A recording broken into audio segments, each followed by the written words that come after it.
You hear about a ladder of development from many commentators on development, many policymakers in development.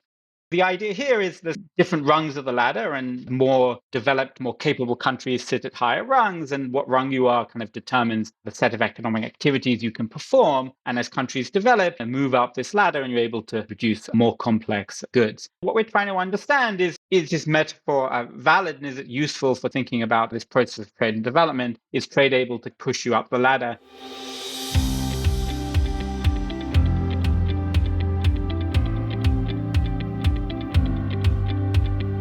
Welcome to VoxDevTalks. My name is Tim Phillips.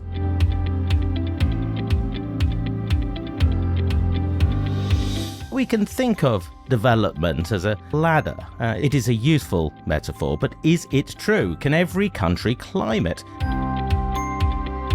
David Atkin of MIT and his co-authors have used this idea as a starting point to investigate the interaction between global trade and development. And he joins me now to tell me what they discovered. David, welcome to VoxDevTalks. Welcome back to VoxDevTalks. Thank you very much. It's wonderful to be here. If we're talking about the interaction between trade and climbing this ladder of development, which way round are we thinking this works? Do countries that grow economically trade more complex goods, or is it that countries that start to trade complex goods then grow economically? That's an excellent question, excellent starting point. So, our goal in this paper was to try and think about both those forces and, try and disentangle them and think about how important they are. So obviously, in the first case, we think that, if a country becomes more economically capable, then it's naturally going to kind of shift the type of products that it produces and therefore export what we think of as kind of more complex goods. But at the same time, there may also be a mechanism going in the other direction through which actually trade affects the development process rather than development affecting the goods you trade. And that is, trade may shift the type of goods you make because, for example, prices are different elsewhere in the world, which is kind of pushing you into producing product A, not product B. And if it does so, and it pushes you into certain types of what we might call good products, then those good products may have greater opportunities for learning or higher spillovers. And that could actually lead to greater economic growth subsequently. And so in that way, trade, for example, the entry of China into the global trading system or the formation of the WTO, by changing what you're producing, may actually make you produce different things. And those different things may make you grow faster. Explain to me a little bit more. What might be the policy implication if this first idea that economic growth means you start to trade more complex goods, if that was more important? That's a kind of very kind of standard force. You'll get that in any model of trade where if I become more capable, and if we think of economic growth as making you more capable, then I'll start kind of shifting my comparative advantage into producing goods that require this extra capability. And we might call those kind of more complex goods. And there, from a policy perspective, there isn't many ramifications. This is efficient. The government shouldn't really be intervening. The fact that they're producing widget A, which is complex, rather than widget B, which isn't, doesn't make any difference for welfare. And we should let the guiding hand of market forces determine what's being produced. So if instead what's important is this link from trade to development, whereby forces in other countries, for example, lead you to produce a different bundle of goods, and that different bundle of goods leads you to grow faster, then we're in the classic case where there are externalities. What the market determines is not necessarily going to be efficient. There's room for government intervention. In particular, if there are these good sectors, you typically want to be promoting those good sectors in order to kind of move more resources into them and grow faster. And so for policy questions, it's pretty important to understand whether or not there is this second force. There are these good sectors and bad sectors. We're talking about good sectors and bad sectors. What precisely do we mean by that? Another excellent question. So there are obviously many ways we can think about this. In the context of our paper, what we think about is a kind of good sector is one which has high spillovers, high externalities, by which we mean there's maybe greater scope for learning, or the learning you do kind of spills over more readily to other industries. And in particular, the idea we have in mind here is that good sectors are these more complex sectors, the ones on your frontier, where you're learning lots more when you're producing the most complex things you can than you're producing much simpler things that you've maybe been producing for hundreds of years already. And so this matches quite well with much of the industrial policy discussion, where you kind of want to go into modern manufacturing sectors where there's a lot of learning, and those are your frontier sectors. So we think of these good sectors as the ones that are relatively complex compared to the other things that you produce. And if we're thinking about this as part of a ladder of development, my mental model of a ladder is that everybody can climb up it. Thinking about these explanations for growth and trade, does that mean that everyone can climb up it, or is it a sort of zero-sum game that if some people climb up, others are left at the bottom? You hear about a ladder of development from many commentators on development, many policymakers in development, people such as Ricardo Hausmann, Justin Lin, for example, Hajun Chang. And the idea here is there's different rungs of the ladder, and more developed, more capable countries sit at higher rungs, and what rung you are kind of determines the set of economic activities you can perform. And as countries develop and move up this ladder, and you're able to produce more complex goods. What we're trying to understand is this metaphor valid, and is it useful for thinking about this process of trade and development? Is trade able to push you up the ladder? And the classic literature on this in trade and development has these good and bad products like we are talking about here. And there you do have this zero-sum result. So if you start trading with another country, then either you have a comparative advantage in a good product or a bad product. If you had a comparative advantage in the good product, you're going to make more of that, and that's going to be good.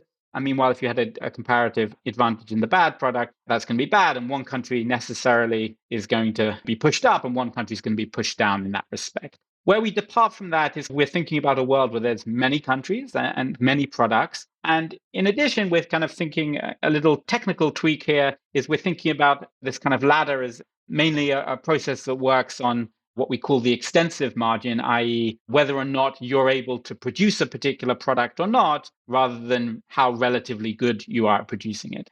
Why do we come at it from that way? Well, a lot of this very influential work that the listeners may be familiar with by Ricardo Hausmann and co-authors is thinking about countries are able to make aircraft when they become more complex, and when they're capable, and when they're less capable, they're not able to make aircraft. And so that's kind of our jumping off point. And in that world, what we show is that, as you've mentioned at the beginning, all countries are able to move up the ladder as a result of starting to trade. And the intuition for that is actually quite simple. So let's start with a country like the United States. So they're a very, very capable country. They're able to produce very complex things. And if they start trading with the rest of the world, they're going to have a comparative advantage at the kind of most complex goods, because they're the only ones who are able to produce these most sophisticated goods. And so what trade's going to do is it's going to push their resources, their labor, for example, relatively into their more complex goods that no one else is able to do, and there's no competition. And it's going to push them out of their least complex goods like t-shirts or underwear that everyone in the world's able to produce, and they can bring in from other countries. And so there you can see how it's shifting labor into more complex sectors. And if there are gains in terms of growth from producing in these more complex sectors where there's a lot to learn, then you're going to see faster growth. But that same logic is actually true for a country much further down the ladder. So think about Bangladesh, for example. So they're not the poorest country in the world, but they're much less wealthy than the United States. While it's true that they can't produce, jet engines or microchips, it's still going to be the case that the most complex goods that they can produce are going to have much less competition than the least complex goods that they produce, because everyone in the world is able to produce the least complex goods, while only half the countries in the world are able to produce the most complex goods. So it's still the case that relatively you're going to be shifting labor into your more complex goods, and you're going to grow faster.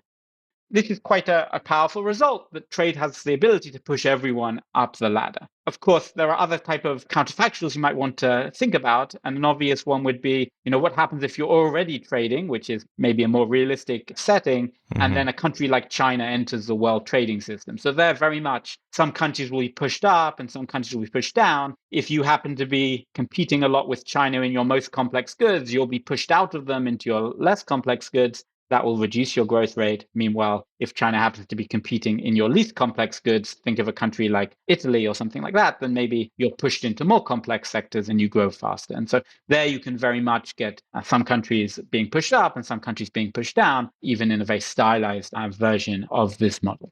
So we're thinking about China as a sort of a balloon in the middle, are we? Squeezing up and squeezing down. Yes, that's a nice way to think about it. It's pushing more capable countries to produce their most complex goods and pushing less capable to produce their least complex goods by coming in the middle there and competing in those intermediate goods. Part of our motivation for writing this whole paper is this idea you often hear about that, nowadays it's much harder to climb this ladder because China's there sitting in the middle.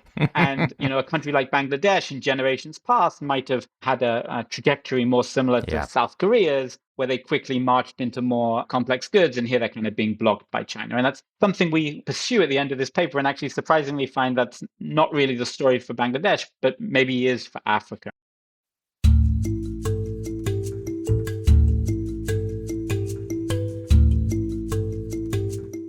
You're modeling complexity of goods and capability of countries to create those goods. But to test your model empirically, you have to be able to measure these things. First of all, measuring complexity in goods. How do you do this? What sort of data allows you to do that?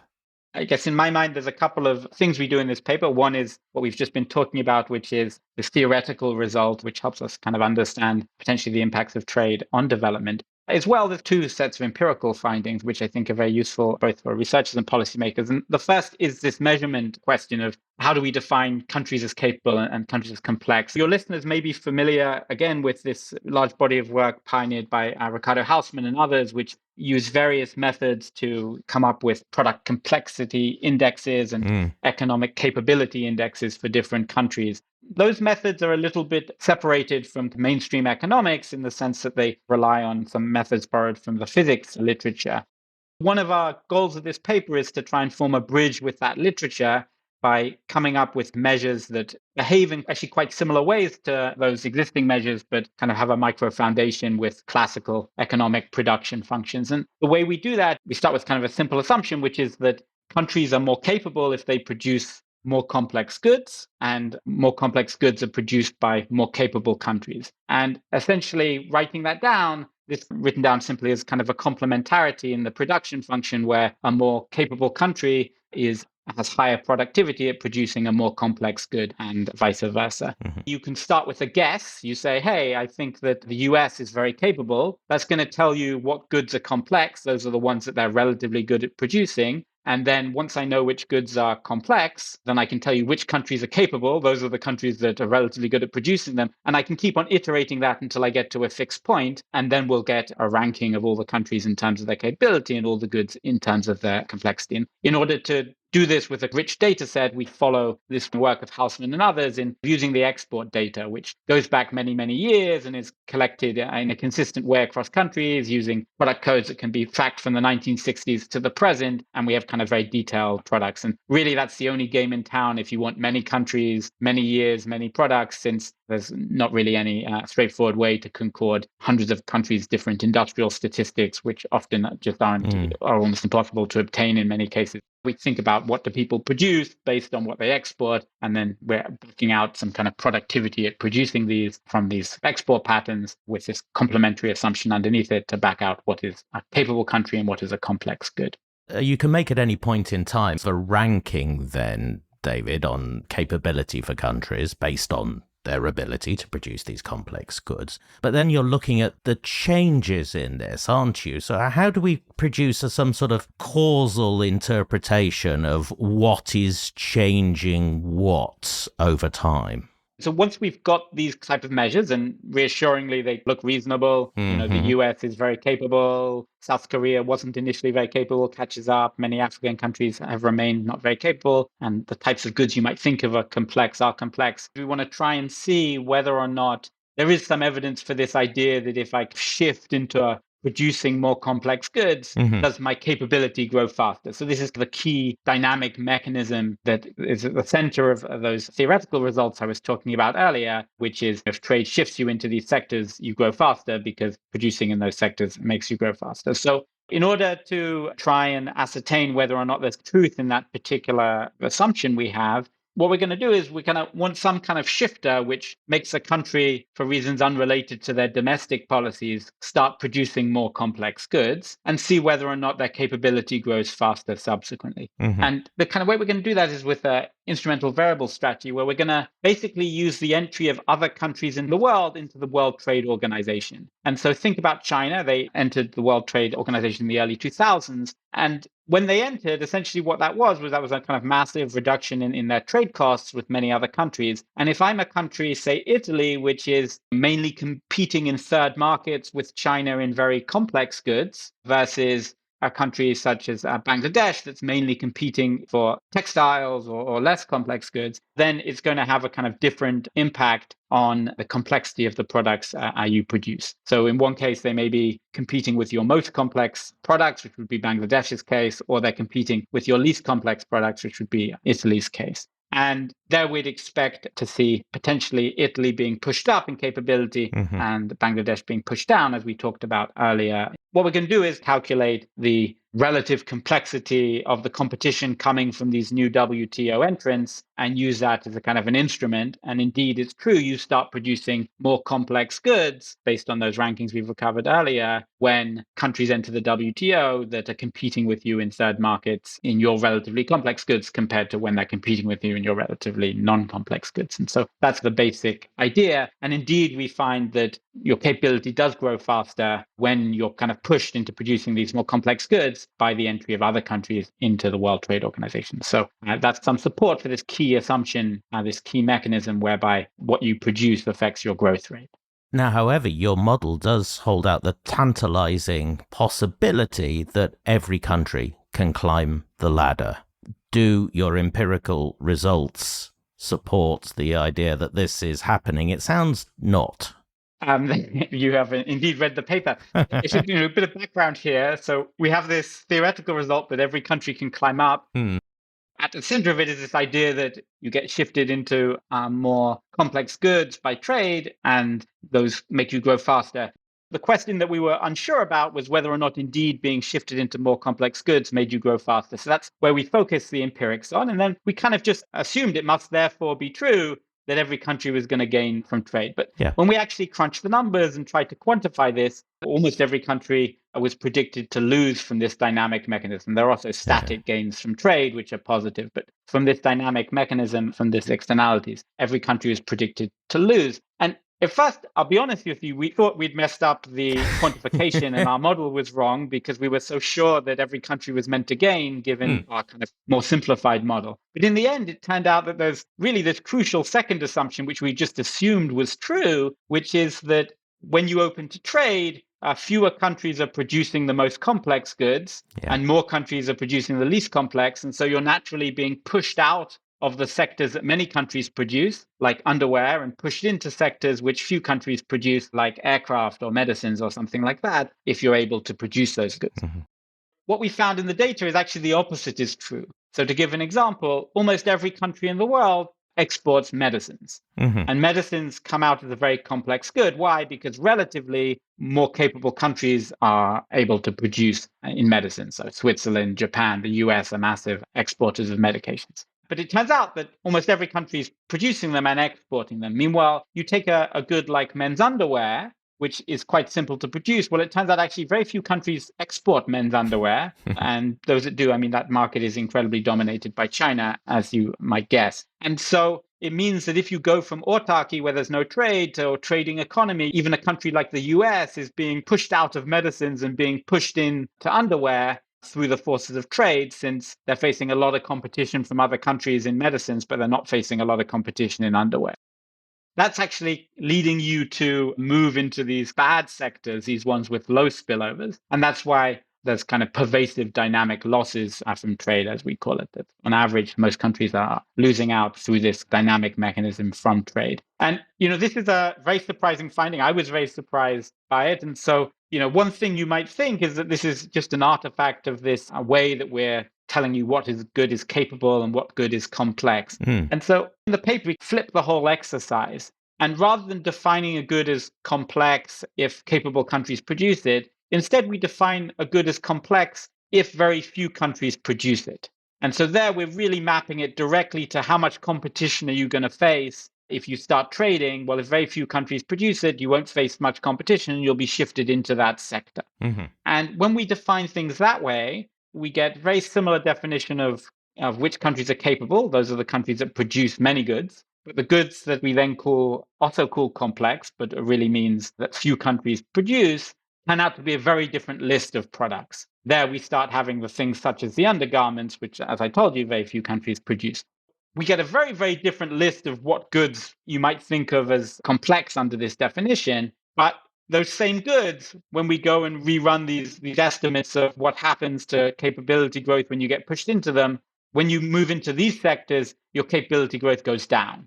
And so kind of very strong feature of the data is the type of sectors that there aren't many countries producing are the ones which have low spillovers, the ones that don't make you grow. Meanwhile, the products which many countries produce are the ones that are making you grow.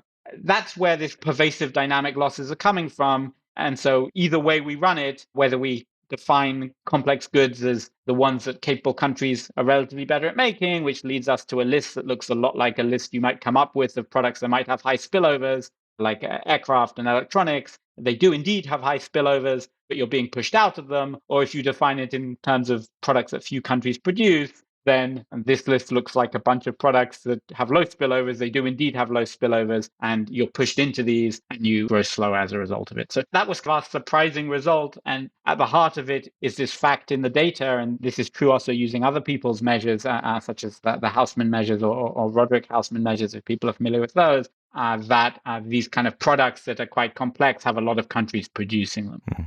There's one policy takeaway. It's understanding that we live in a world where that is true. And that means that there's going to be this force pushing you into those types of sectors, which is kind of pushing you away from the sectors which you might think are good sectors to be producing.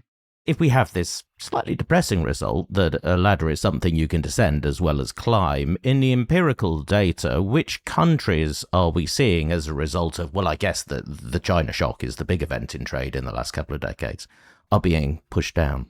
An excellent opportunity to clarify that all these discussions about everyone being pushed up or pushed down is under this very common hypothetical we perform in academic circles of asking, what if everyone was in autarky and then we suddenly open the world to trading with each other? Okay, and when we talk about gains from trade, we're often thinking about that world. Obviously, for the policymaker, unless something really bad has happened and we have some worst case scenario, global war or something, we're all trading with each other a lot already. And then the question is, there's some big shock here, there, whatever, what happens? And there, as you say, these questions about what happens when China enters the world trading system seem more relevant for policy questions. And so we also think about that in the paper. And there, what we find is these forces, which I already highlighted, which are some countries are pushed up, some countries are pushed down. And as you would expect, the countries that are pushed up are the ones where China is competing in their least complex goods. So we find countries such as Italy or European nations or South Korea. Meanwhile, countries that are pushed down, like African countries, Bangladesh, etc., China is competing in these countries' relatively complex sectors. These may be the same products. You can think of some somewhat sophisticated textile sector as being complex for Bangladesh, but very uncomplex for Sweden or something. Here, we actually find somewhat nuanced answers, however, which is that we don't find this has been a big deal when thinking about South Asian countries like Bangladesh, where part of the motivation for this paper was understanding why a country like Bangladesh, which has been very successful exporting, hasn't maybe climbed the value chain to the same degree as in previous generations. There, we don't find a lot of action. Where we find actually a lot of actions for African countries, in the absence of China entering the world economy, then they would have become more capable, they would have grown more. Right. And the reason why China held back Africa much more than South Asia is kind of threefold. The first is our mechanism I've been highlighting here, that is the sectors that China has a comparative advantage in are indeed relatively complex for Africa. The second reason is that China's also been purchasing a lot of African goods, and in particular, it's been purchasing a lot of Africa's least complex goods. And so there's kind of this push force where they're pushing them out of the more complex, and the pull force where they're purchasing a lot of their least complex goods, which is pulling labor into those sectors.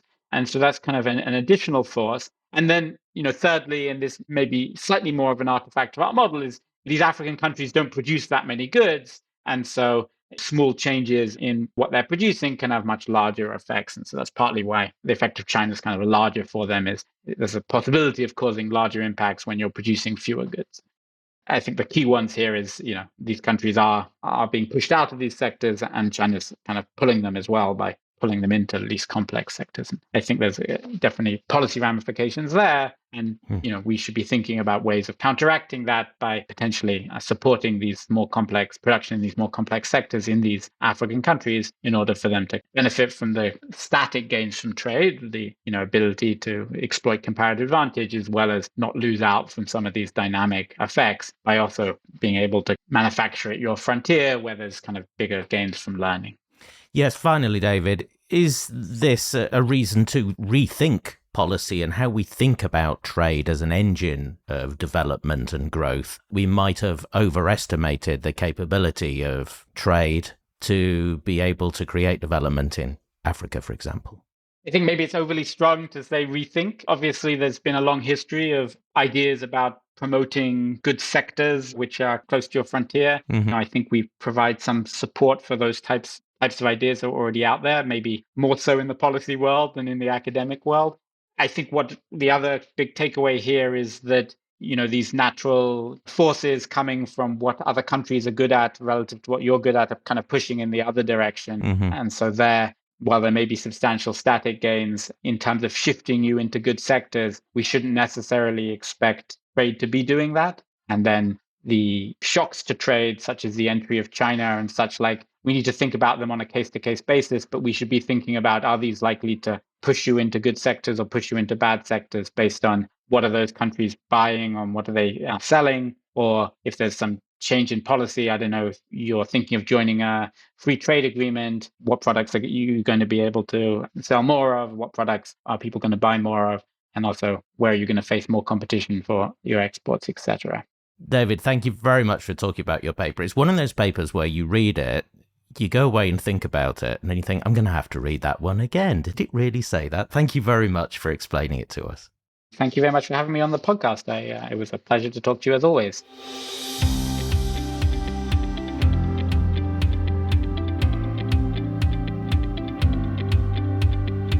The paper is called Globalisation and the Ladder of Development, Pushed to the Top or Held at the Bottom. And the authors are David Atkin, you just heard from him, Arnaud Costinot and Masao Fukui. This has been a VoxDevTalk. The best way to make sure you don't miss an episode is to subscribe. Wherever you get your podcasts, you will find us there. And all our past episodes, as ever, are at voxdev.org, where you will find articles about the papers we feature.